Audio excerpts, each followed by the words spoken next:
Imagine standing at the edge of a stage, the spotlight warm on your face, a sea of eyes waiting for your words. Your heart races, your palms sweat, and a voice whispers, "Can you do this?" This is the crucible of communication, where fear and opportunity collide.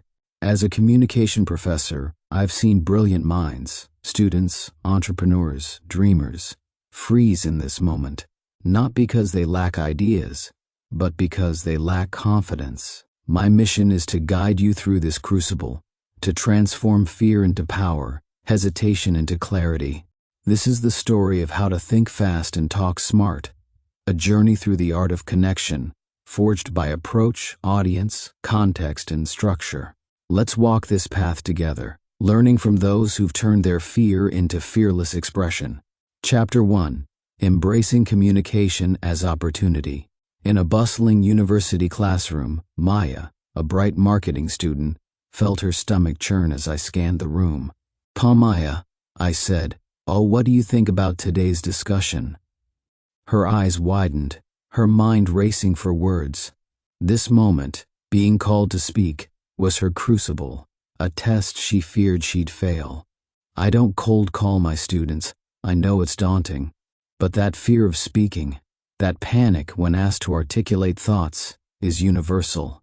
Surveys say 85% of people dread public speaking, and I suspect the other 15% just haven't faced the right stage yet. Years ago, I learned the power of approach through my own crucible. Newly married, my wife and I clashed over trivial things: bathroom habits, toothpaste tubes she rolled, I squeezed. Our fights were fierce until she paused and said, "We're not enemies. Let's see these as chances to understand each other." That shift changed everything. We stopped fighting and started learning. Communication is the same. Instead of seeing it as a threat, a chance to stumble, see it as an opportunity to share your ideas, your passion, your truth.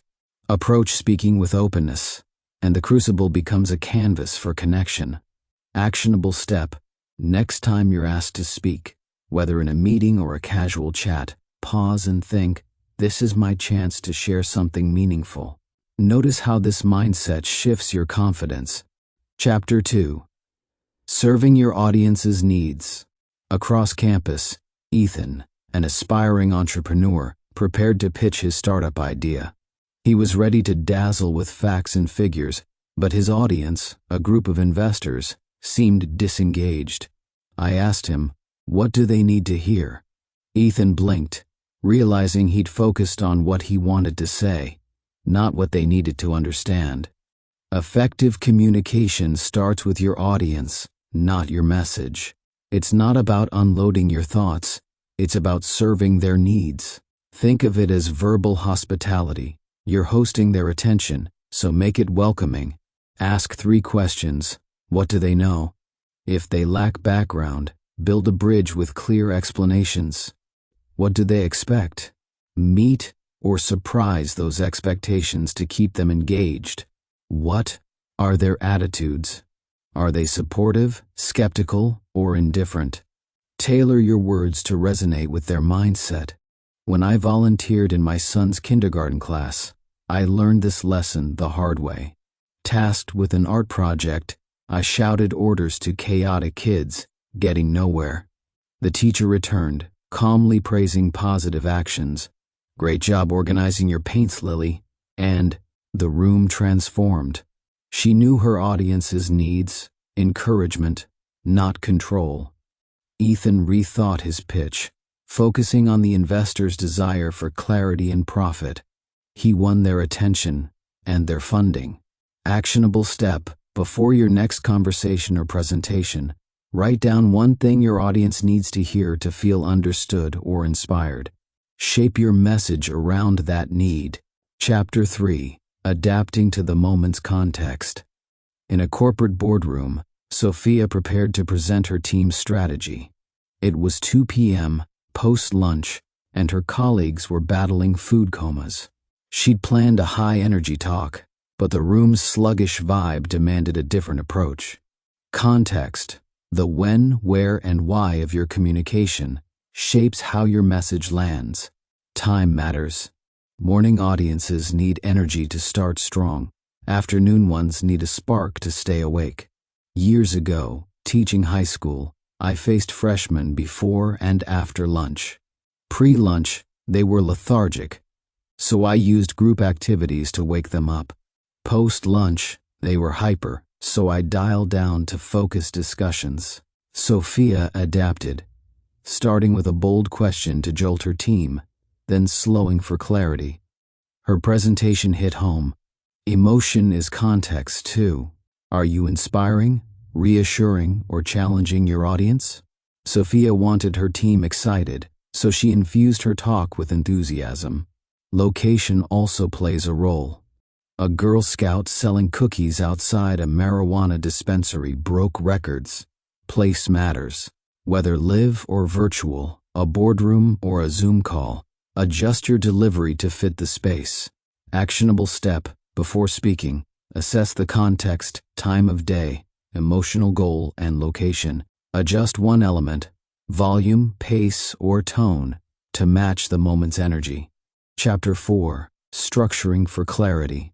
On a university tour, I once guided prospective students, reciting facts while walking backward, a skill I still boast. The key lesson: never lose your group.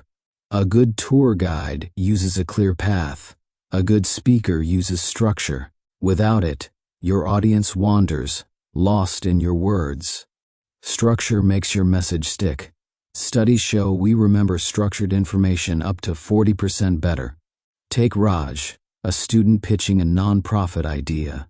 His early attempts rambled, losing his audience. I introduced him to structures like past, present, future. How things were, are, and will be. Raj reframed his pitch. Poverty trapped my community. Today, we're building skills. Tomorrow, we'll create jobs. His audience followed, captivated. Another powerful structure is problem-solution benefit. Describe the issue, offer a fix, and highlight the payoff. Or try the versatile what, so what, now what. State the topic, explain its importance, and outline next steps. Raj used what, so what, now what to pitch to donors. Kids lack mentors. What? This limits their potential. So what? Our program connects them to role models. Now what? His clarity won funding. Structure is your map, keeping you and your audience on track.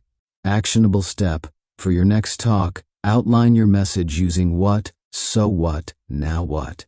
Practice delivering it, ensuring each part is clear and connected. Chapter 5: Crafting Messages that Echo. Back in my classroom, Maya, Ethan, Sophia, and Raj stood transformed. Maya now saw questions as chances to shine, not threats. Ethan tailored his pitches to his audience's needs, winning their trust. Sophia adapted to the room's energy, making every word count. Raj structured his ideas, turning chaos into clarity. Their communication wasn't just heard, it echoed, leaving lasting impact. Consider Silk Soy Milk, a masterclass in communication. Its name blends soy and milk, targeting health-conscious or lactose-intolerant buyers with a promise of richness. Once shelved in health food aisles, it's now beside dairy milk, its packaging mirroring expectations. Its structure, clear, concise branding, makes it memorable. Your words can do the same. Communication isn't about perfection, it's about connection. Approach it with openness, serve your audience's needs, adapt to the context, and structure your message for impact. Practice these daily, and your words will resonate long after you leave the room. Actionable step: this week, apply one tip: openness, audience focus, context adjustment, or structure to a conversation or presentation. Reflect on how it enhances your confidence. Epilogue: your voice, unshackled. Your voice is a bridge, connecting your ideas to the world. Fear may linger, but it doesn't have to rule. By embracing communication as opportunity, serving your audience, adapting to the moment, and structuring your thoughts, you forge a confident, compelling presence. Like Maya, Ethan, Sophia, and Raj, you can transform fear into power, hesitation into clarity. Step into your crucible today. Speak boldly. Let your message echo, unshackled, and watch the world listen.